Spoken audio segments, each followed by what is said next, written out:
प्रसंग त्यही नै हो कि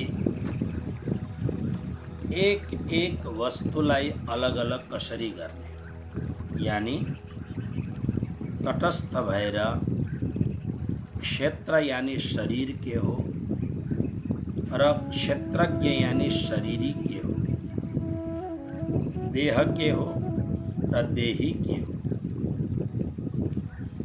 यस्तो लाग्दछ परबाट हेर्दाखेरि शरीरले आत्मालाई धारण गरेको छ, यानी शरीर आधार हो र आत्मा यसमा बसेको छ यस्तो लाग्दछ।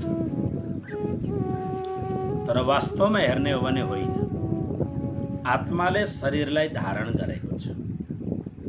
ठीक छ, आत्मा शरीर भित्र कहीँ न कहीँ कुनै अन्तर्देशमा आत्मा विराजमान छ, यानी म स्वयं बसेको छु। हेर्दाखेरि बाहिरको दृष्टिकोणले हेर्दाखेरि शरीरले आत्मालाई राखेको छ, धारण गरेको छ, यस्तो हामी भन्न सक्दछौँ। तर शरीरले आत्माले शरीरलाई धारण गरेको छ मतलब के हो भन्दा आत्मा बिना शरीरको कुनै अस्तित्व नै छैन। बिल्कुल यसको एक क्षण मात्र पनि, जुन समयमा शरीरलाई आत्माले छोडिदिन्छ, छोड्ने बित्तिकै यो शरीरको बिल्कुल किम्मत खत्म हुन्छ। तपाईहरु आफै विचार गर्नुहोस्, तपाईहरुले स्कुलमा, कलेजमा, त्यसमा पनि भएन बायो साइन्समा पनि तपाईहरुले राम्ररी पढ्नु भएको छ। यो शरीर कति विचित्र छ, बहुतै विचित्र भन्दा विचित्र यो शरीर छ। यहाँ माथि जुन ग्ल्यान्स छ, चनाको दाना भन्दा पनि सानो एउटा ग्ल्यान्स छ, त्यहाँ अलिकति खराब हुने बित्तिकै पूरा शरीर प्यारालाइज हुन्छ। त्यहाँ अलिकति यताउता हुने बित्तिकै हेमरेज हुन्छ, शरीर बिल्कुल काम गर्न छोड्दछ।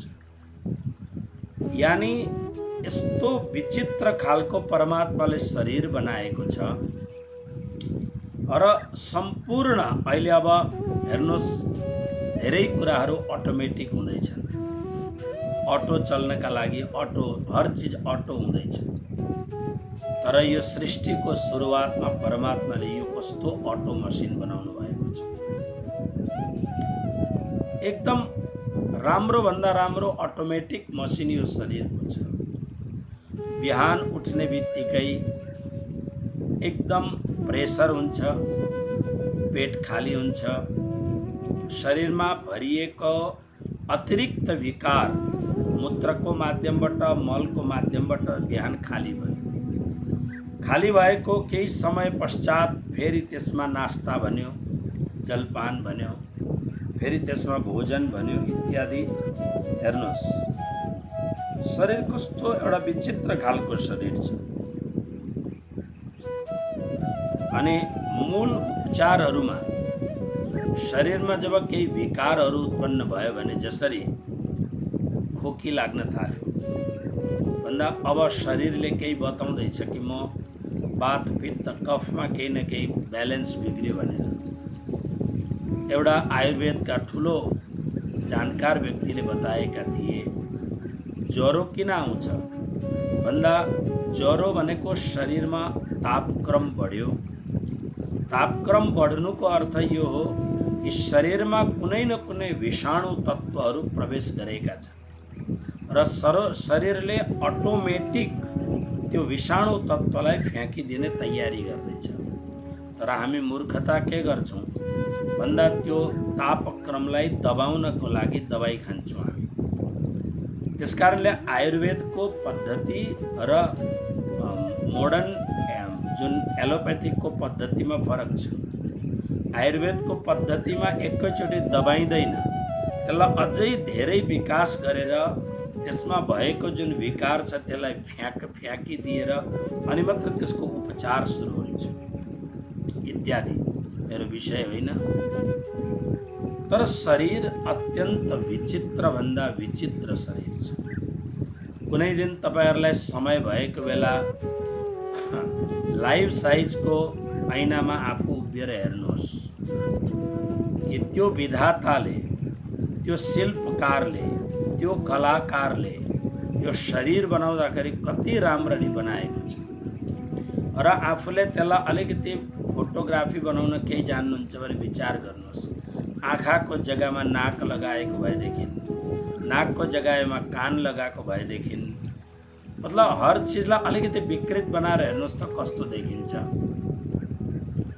भगवान शिवको पार्वतीसँग विवाह हुँदाखेरि, शिव विवाह बहुत धुमधामसँग हामी गराउँदछौँ रामायणको कथा गर्दाखेरि। त्यतिखेर भगवान शिवका गणहरू यस्ता विचित्र थिए अरे।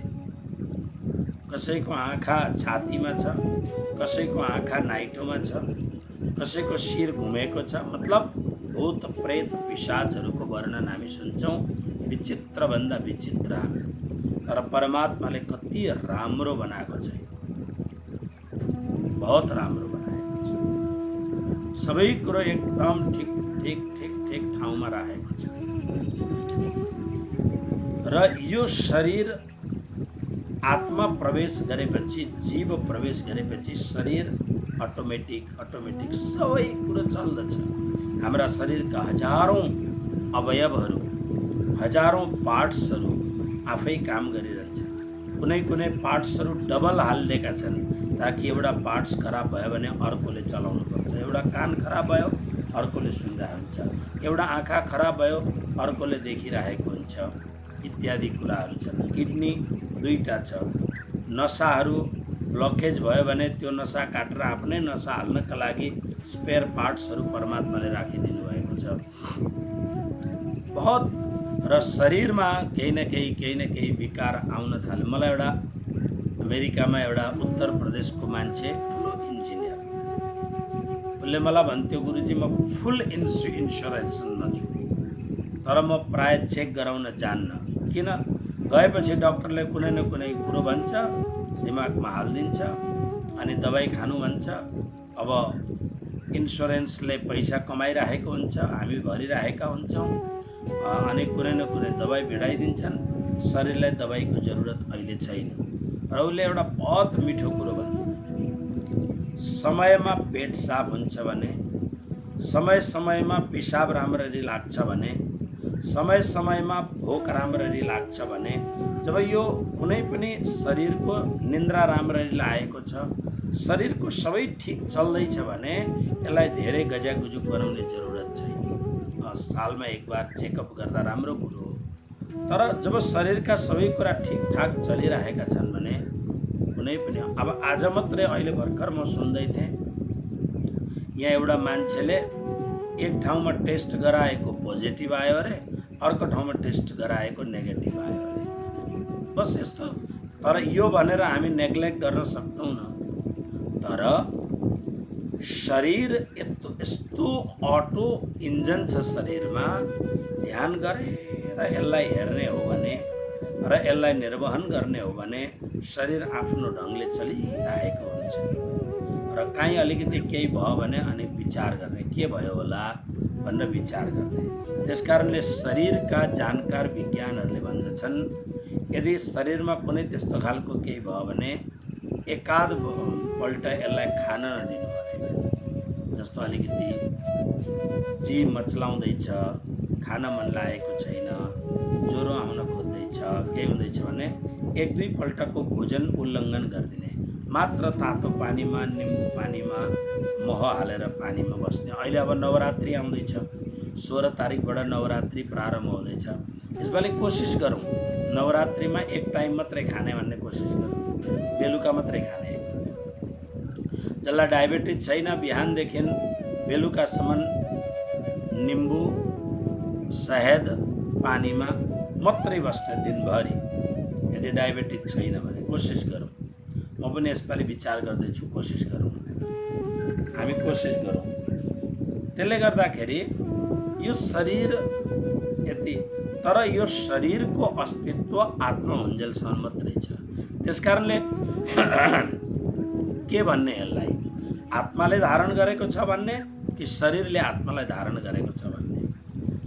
ज्ञानीहरूले भन्दाखेरि आत्माले शरीरलाई धारण गरेको छ भन्ने भनिन्छ।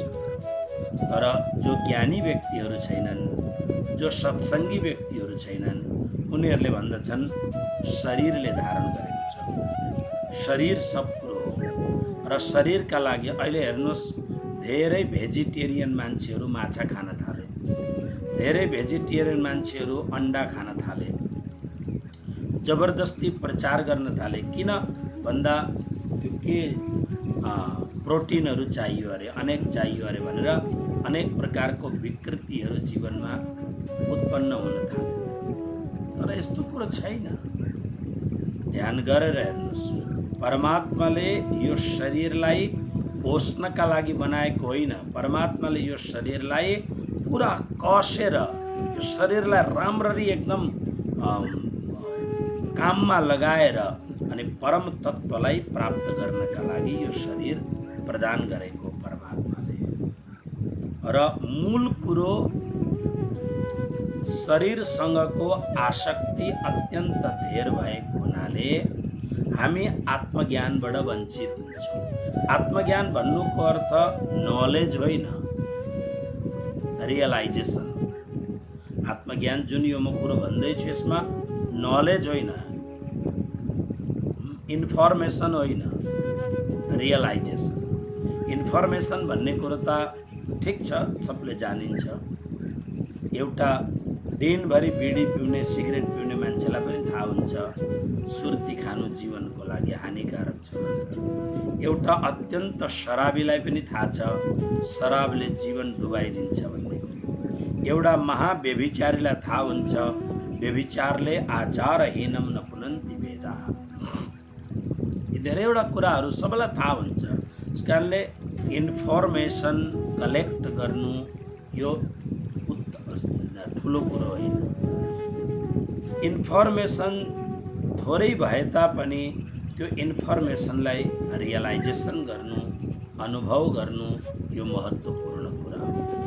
त्यसकारणले भगवान श्री कृष्णले भन्नुहुन्छ, भक्ति तिम्रो स्वाभाविक गुण हो, प्रेम तिम्रो स्वाभाविक गुण हो, करुणा तिम्रो स्वाभाविक गुण हो, न डराउनु तिम्रो स्वाभाविक गुण हो, एक आपसमा ईर्ष्या द्वेष नगरेर प्रेम अन्तर हृदयमा निवास गरोस्, यो तिम्रो स्वाभाविक गुण हो। तर तिम्रो स्वाभाविक गुणलाई माथिबाट आएका विकारहरूले तिम्रो स्वाभाविक गुणधर्मलाई अलस तलस बनाइदियो। त्यसकारणले तिमीले के गर्नु छ भन्दाखेरि आफ्नो स्वाभाविक गुणलाई डिस्कभर गर्नका लागि, उपलब्ध गर्नका लागि, फाइन्ड आउट गर्नका लागि केही कुरोलाई जान्न जरुरी छ जसले हामीलाई अप्ठ्यारो बनाएको छ। उदाहरणको लागि हामी प्राय गएर डक्टरको पासमा जाँदा यहाँको जो हाम्रो डक्टरहरू छ, जो तो भारतको, नेपालको, बङ्गलादेश, पाकिस्तान, अफ्रिकन मुलुकका डक्टरहरूले पेसेन्टको उपचार गर्दाखेरि अलग थलग ढङ्गले गर्छन्। गयो ले हेर्छन्, हेरेपछि तपाईँले सोध्नु भएन भने दबाई लेखेर दिन्छन्। तपाईँले सोध्नुहोस् मलाई के भएको छ भन्दाखेरि ठिक छ यो दबाई खानुहोस् भन्छन्। त्यो दबाई हुँदाखेरि तपाईँले सोध्नुहोस् यो दबाई के हो भनेर सोध्नुहोस्, डक्टरहरूले हकार दिन्छन् तपाईँलाई। तपाईँलाई दबाई दिएँ मैले, खानुहोस् गएर चुपचाप लागेर हकार दिन्छन्। तर तपाईँले सोद्धाखेरि होइन मलाई तपाईँ टिच गर्नुहोस्, मलाई शिक्षा दिनुहोस् यो दबाईले साइड इफेक्ट के हुन्छ अथवा यो दबाई खाँदाखेरि के हुन्छ, मलाई भएको के छ र यो दबाईले के गर्दछ। किनभने मैले अहिले एउटा दबाई मेरो हातमा आएको थियो, त्यो दबाई खानु पर्यो भनेर मैले गुगल सर्च गरेँ। गुगल सर्चमा यति धेरै कुराहरू लेखेको हुन्छ, तर त्यसमा छनावट गर्नुपर्छ आफूले, यसका साइड इफेक्टहरू के हुन्, यो के चिजले मिश्रण गरेर बनाइएको दबाई हो र यो दबाईको मूल उपयोग के कुरोमा हुन्छ इत्यादि कुराहरू हुन्छ। र त्यसरी नै जानकारी गर्नु बहुत राम्रो कुरो हो, तर जानकारीलाई अनुभव पनि गर्नुपर्दछ। र भगवान श्री कृष्णले हाम्रो शरीर र आत्मालाई अलग अलग गरेर हेर्दाखेरि शरीरसँग हामी अत्यन्त धेरै अट्याच छौँ। एउटा कुरो निश्चित सम्झिनुहोस्, हामी शब्द यति मिठा मिठा प्रयोग गर्दछौँ। श्री कृष्ण प्रणामी धर्ममा हाम्रा सबैले, किनभने हिन्दी गुजरातीका सरल भाषामा छन्, त्यस कारणले सबैले जान्दछन्, नपढे पनि सुनेको हुन्छ। एउटा वाक्य छ, इतहीं बैठे घर जागे धाम, पूर्ण मनोरथ हुए सब काम, धनी श्री महामत हंस ताली दे, साथ उठा हस्ता सुखले।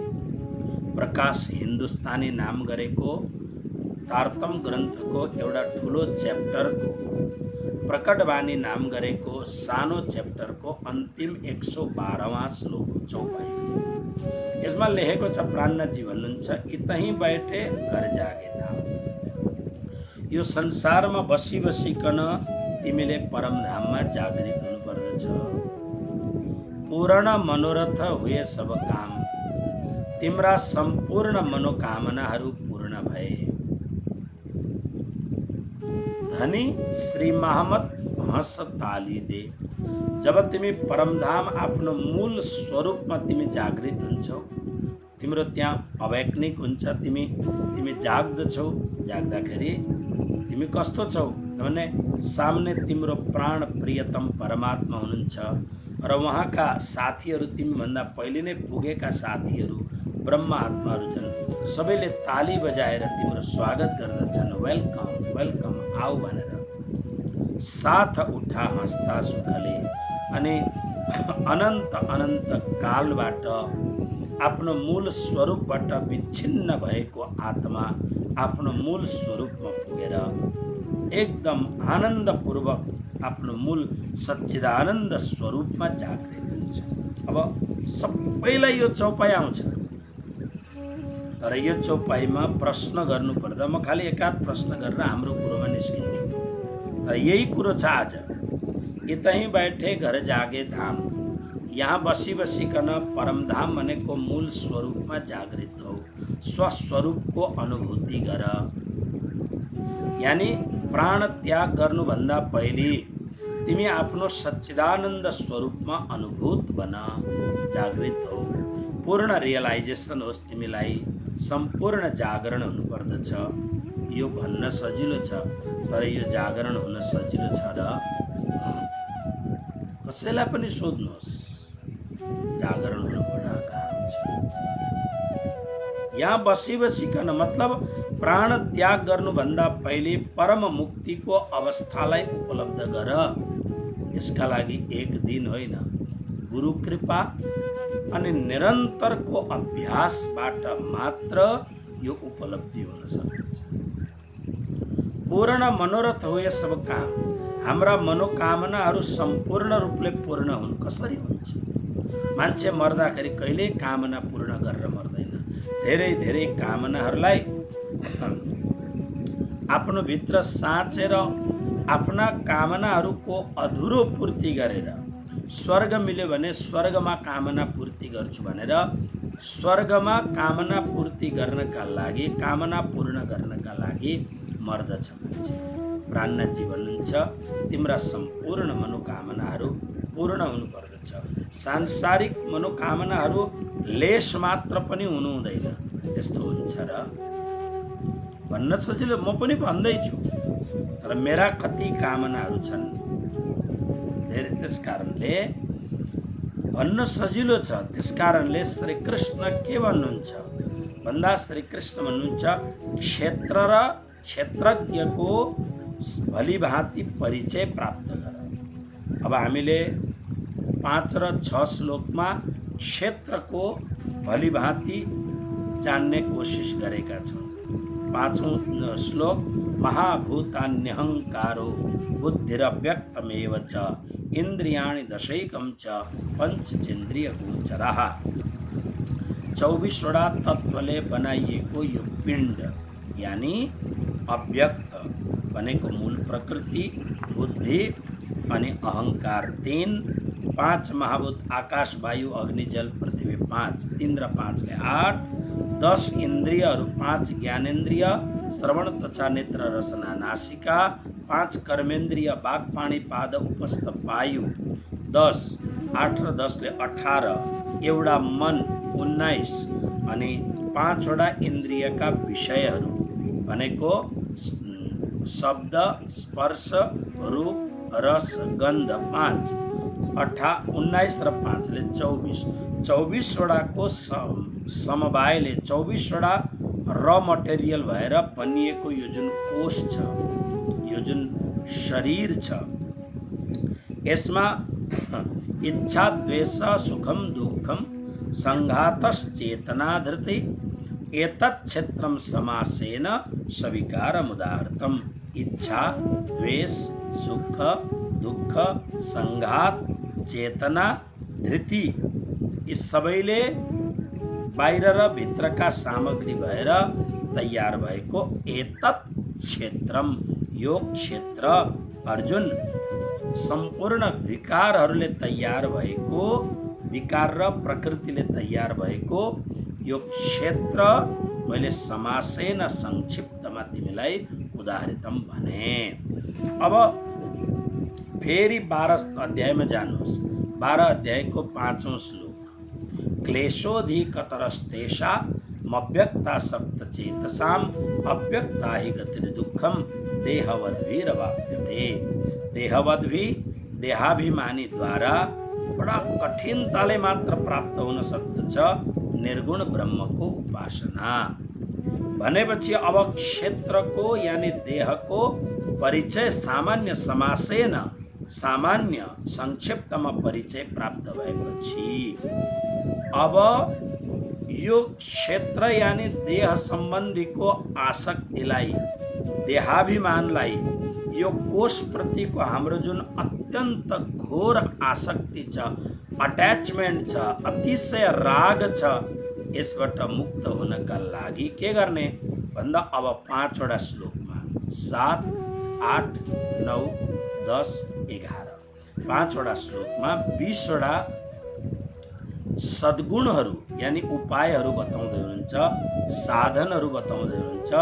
यी 20 वटा साधनहरू यदि हाम्रा जीवनमा छन् अथवा आए भने निश्चित रूपमा एक दिन यस्तो हुन्छ, हामी आफैलाई अभ्यास गर्दै गर्दै जाँदा हामी आफैलाई आफ्नो अनुभव हुन थाल्दछ, यो शरीर एउटा कपडा हो, म शरीरबाट अलग हुँ। मैले हिजो अलिकति भन्ने दृष्टता गरिरहेथे। निरन्तर अभ्यास गर्ने व्यक्तिलाई कोही कोही बेला थाहा हुन्छ, आफू सट्ट यसो माथि बसे जस्तो अनुभव हुन्छ र आसनमा बसेको जुन शरीर, ध्यान गर्न जुन बसेको शरीर छ, आफू सट्ट उठेर माथि बसेको हुन्छ अनि माथिबाट हेर्दाखेरि शरीर, त्यो आसनमा बसिरहेको शरीर जुन मुडो हो, माटोको थुप्रो हो, उसले अलग्गै देख्छ शरीरलाई। है यो के भयो, आश्चर्य हुन्छ। म आफूलाई चाहिँ अलिकति माथि कहीँ कौशीमा, किनभने अब त्यसका लागि त बाटो पनि चाहिँदैन, उसका लागि त केहीले छेक्नै छेक्दैन, उता कहीँ पनि बसिहाल्छ, उसलाई लड्ने पनि डर छैन, एक्सिडेन्ट हुने पनि डर छैन। उता अब ऊ आत्मस्वरूपमा तयार भयो र ध्यानमा कोही कोही बेला अतिशय एकाग्र हुँदाखेरि यो अनुभव हुन्छ, यसो माथि अरे शरीर त त्यहाँ पर छ, मेरो शरीर भन्ने अनुभव हुन्छ कोही कोही बेला। तर यसका लागि दुईटा कुरो, निरन्तरको अभ्यास र निरन्तर भित्र एउटा सूक्ष्म ज्ञानको अनुभूति। म र मेरो शरीर अलग अलग अप्ठ्यारो कुरो छ, तर बार बार चिन्तन गर्यो भने निश्चित रूपमा यो कुरो भित्र अब अभ्यास हुन थाल्दछ। म अलग हुँ, मेरो शरीर अलग हो। र श्री कृष्ण भन्नुहुन्छ कि यो 20 वटा यदि साधनहरू हाम्रो जीवनमा परमात्माको कृपाले, सद्गुरुको आशीर्वादले र हाम्रो पुरुषार्थले हामीले साँच्चै रूपमा अलिअलि अभ्यास गर्दै गयौँ भने हाम्रो निरन्तरता, जुन साधनामा निरन्तरता छ, र निरन्तरतामा अलिकति शुद्धिपन पनि आयो भने निश्चित रूपमा एक न एक दिन बनत बनी जाए, एक न एक दिन यो कुरो फलित हुन्छ। र आउनुहोस् अब यो 20वटा तत्त्व बताउनका लागि भगवानले 5वटा श्लोक बताउनु भएको छ। 7, 8, 9, 10, 11। त्यसमध्ये पहिलो प्रकरण यानि 7औं श्लोकलाई उच्चारण गरौँ सबैले मिलेर। अमानित्वमदम्भित्वा महिंसा क्षान्तिरार्जवम्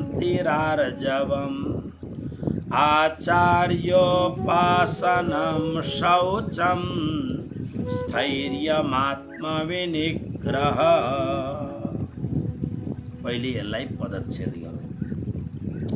अमानित्वम् अदम्भित्वम् अहिंसा क्षान्तिः आर्जवम् आचार्योपासनं शौचं स्थैर्यम आत्मविनिग्रह।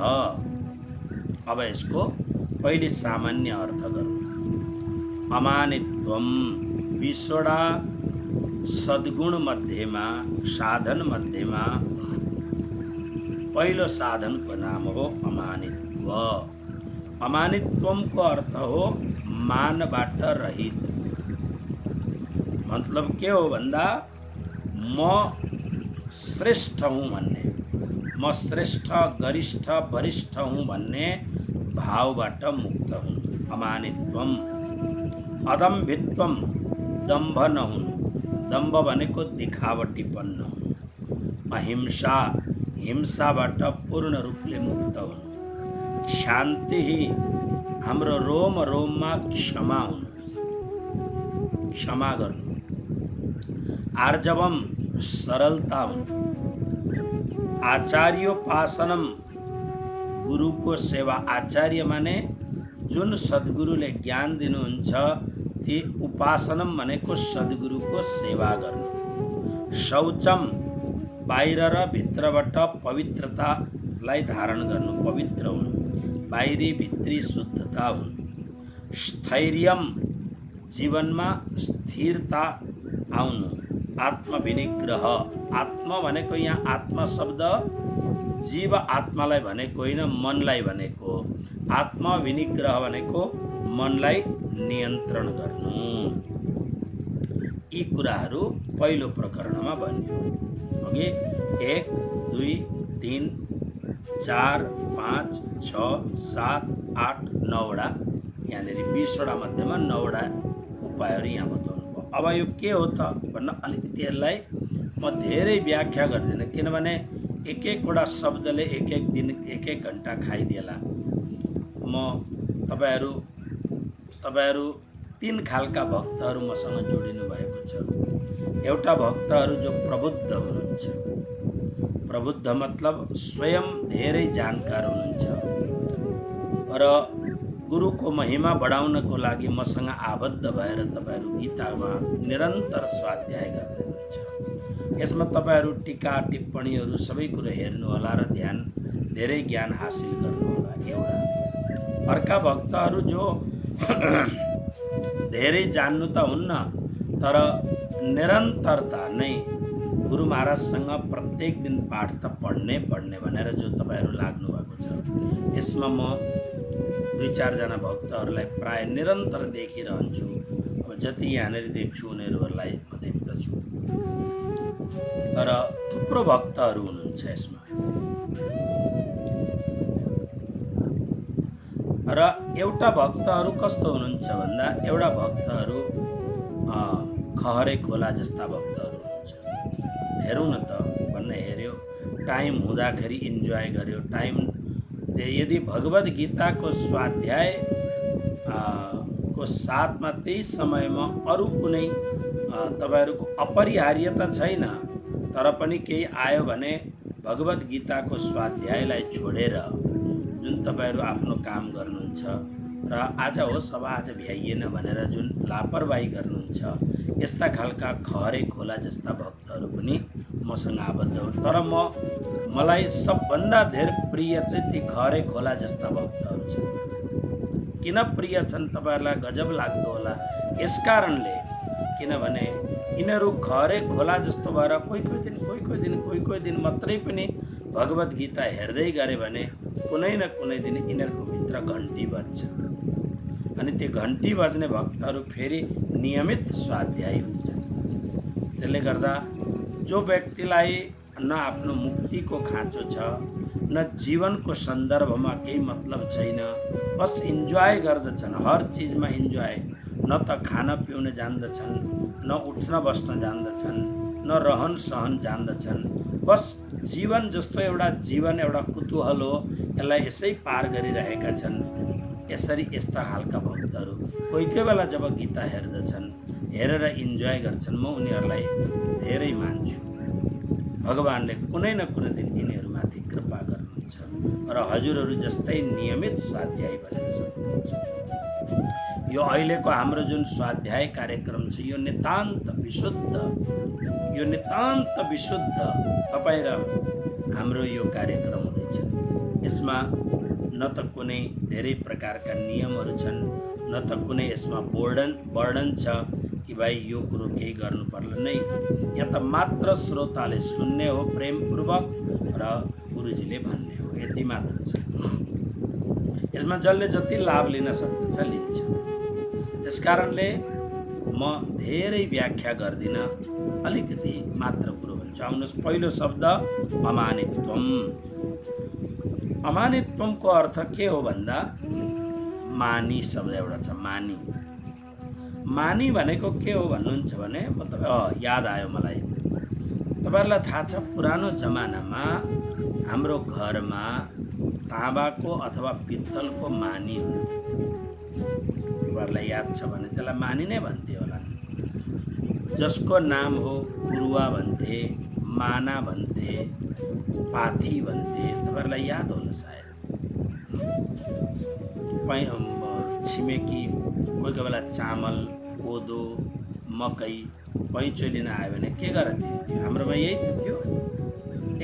नानी मानोले आइज भने सट्ट मानोले ल 5 माना तपाईले लानुभयो है, अथवा कुरुवाले लानुभयो है, अथवा त 2 पाथी तपाईले लानुभएको छ भने यो हाम्रो मानी।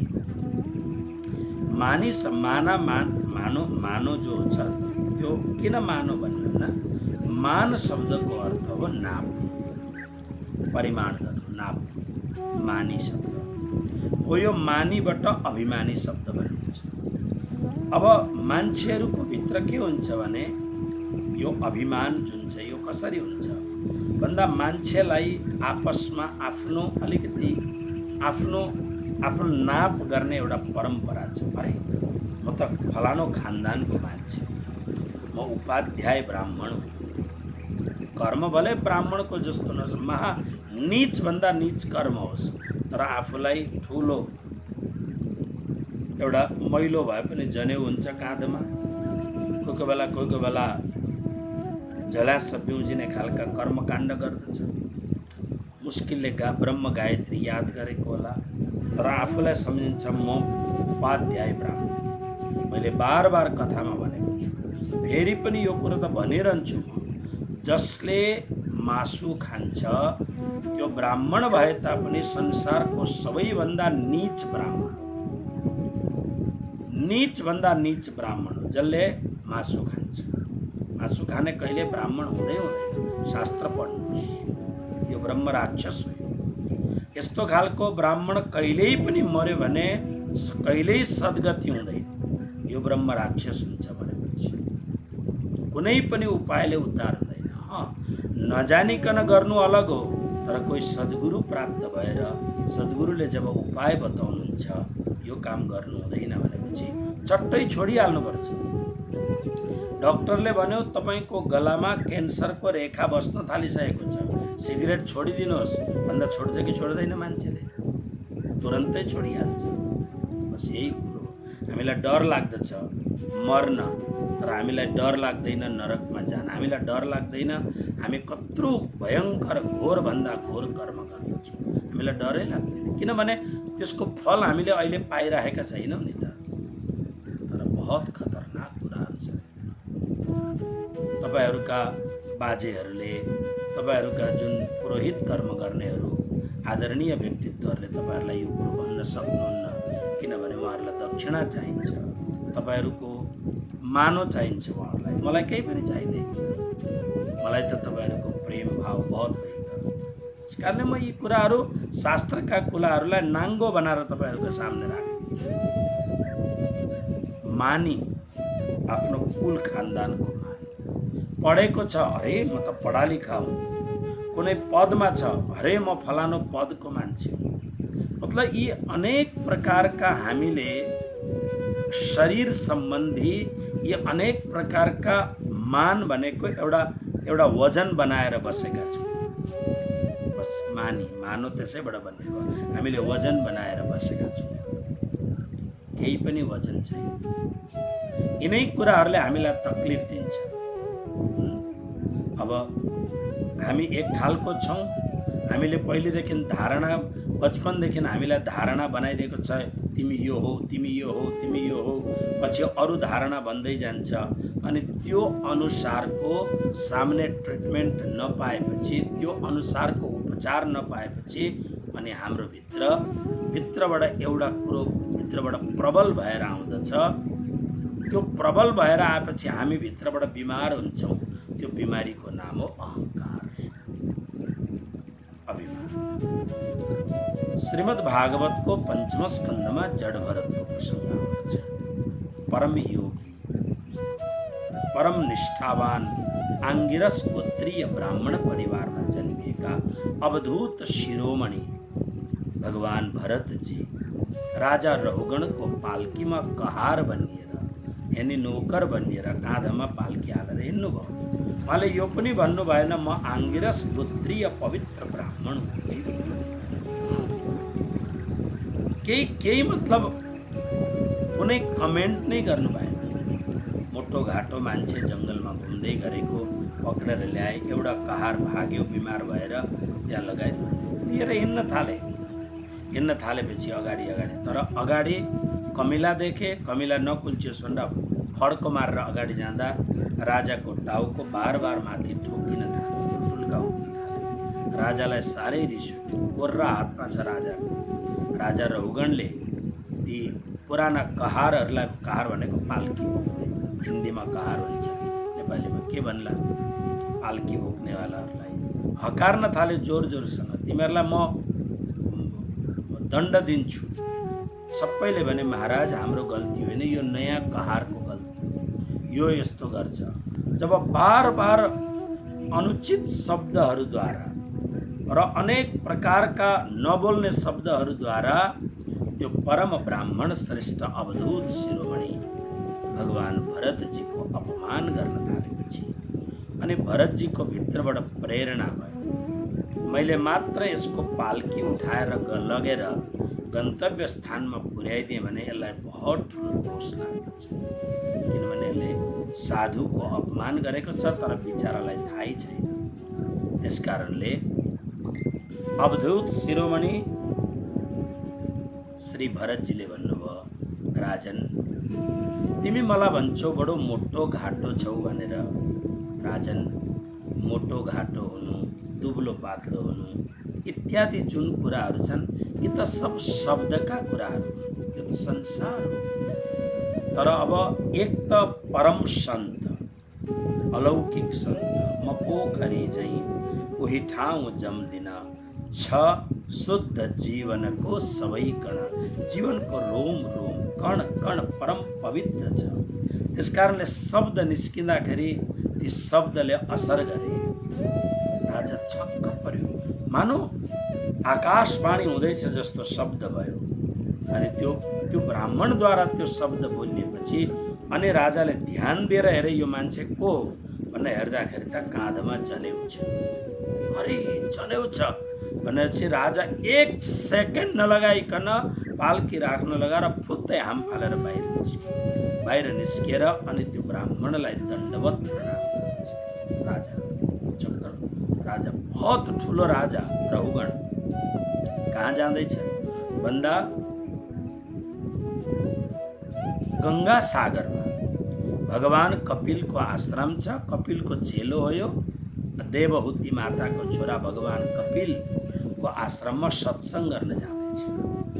पाल्कीमा बसेर चरणमा दण्डवत प्रणाम गरेर उठ्यो। सत्संगी व्यक्ति थियो, अहंकारी जरुर थियो, तर सत्संगको असर त हुन्छ। हात जोडेर प्रार्थना गरे, तपाई को? तपाई साक्षात अवधूत शिरोमणि भगवान दत्तात्रेय त हुनुहुन्छ। म यो संसारमा इन्द्रको वज्रबाट पनि डराउँदिन, तर म ब्राह्मणबाट डराउँदछु, साधुबाट डराउँदछु। दण्डवत प्रणाम गरेर बिलबिलाउन थाल्यो। अब मेरो सर्वनाश हुने भयो, किनभने मैले धेरै अपशब्द बोलेको छु।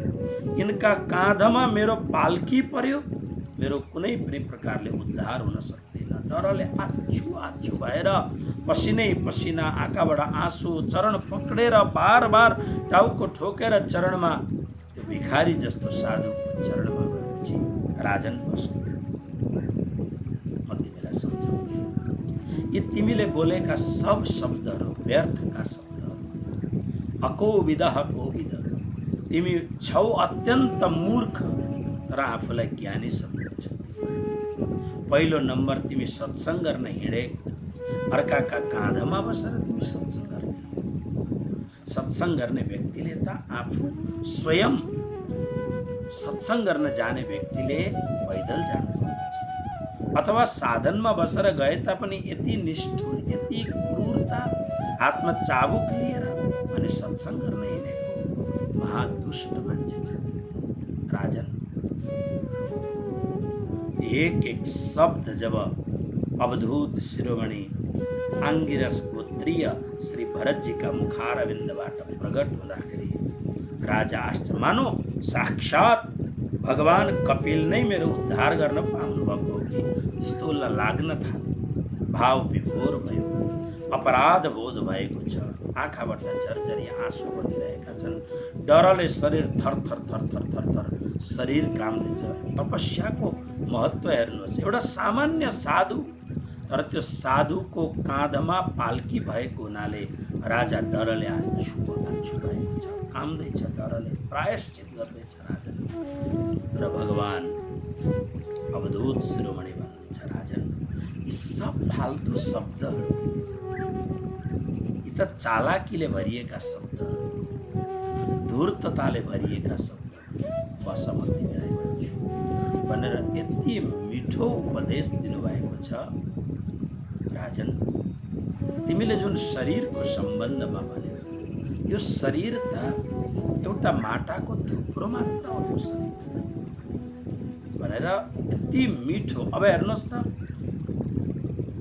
स्वयं ब्रह्मा जस्तो एउटा सम्पन्न, अध्यात्म शक्तिले सम्पन्न भएको व्यक्तिलाई ल्याएर पाल्कीमा जोताउँदाखेरि उनी राम्रो देखिनका लागि गरेको होइन।